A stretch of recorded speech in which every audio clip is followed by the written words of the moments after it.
Sadly, in our times of universal apostasy, many people, both within the church or without the church, are claiming that the Oriental Orthodox are indeed Orthodox and are part of the church. This is untrue because first, they express belief in a different church. In the Creed, we express belief in one Holy Catholic and Apostolic Church, which we identify solely as the Orthodox Church. They identify belief in their own church, which wasn't the church built by Christ.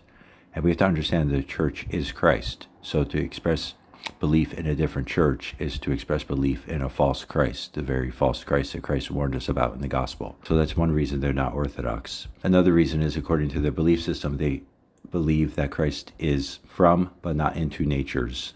And after the incarnation, they accept him as only having one nature, which they claim is both divine and human.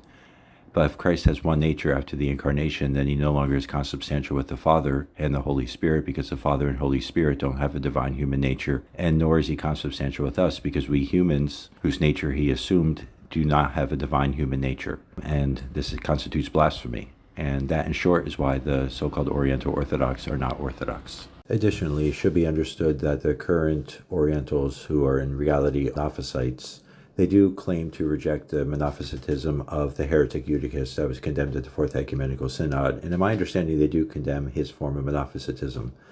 But there are many forms of being Monophysite.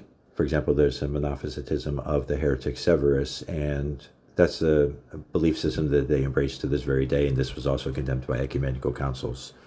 So if you hear the so-called Oriental Orthodox saying they condemn Monophysitism, it means they condemn one form of it while they embrace another. And this other form that they embrace to this day has been condemned by ecumenical councils and church fathers. And it actually has been condemned by St. Cyril himself, who they claim to follow, but actually don't. Anyway, I hope this little recording might help some people, both in the church and outside of the church, to understand matters a little bit more clearly. And for those Orthodox who are teaching that the Monophysites are not Monophysites but are Orthodox, they come in conflict with the ecumenical councils, which according to St. Nicodemus the Haguerite means coming in conflict with the Holy Spirit himself, which again, according to St. Nicodemus, makes you a heretic. That's very frightful, and I wish people in the church would stop teaching outsiders that they too are Orthodox, when in reality they're not. Lying to people is not an expression of love. Anyway, thanks everyone for listening. I hope this helps some people.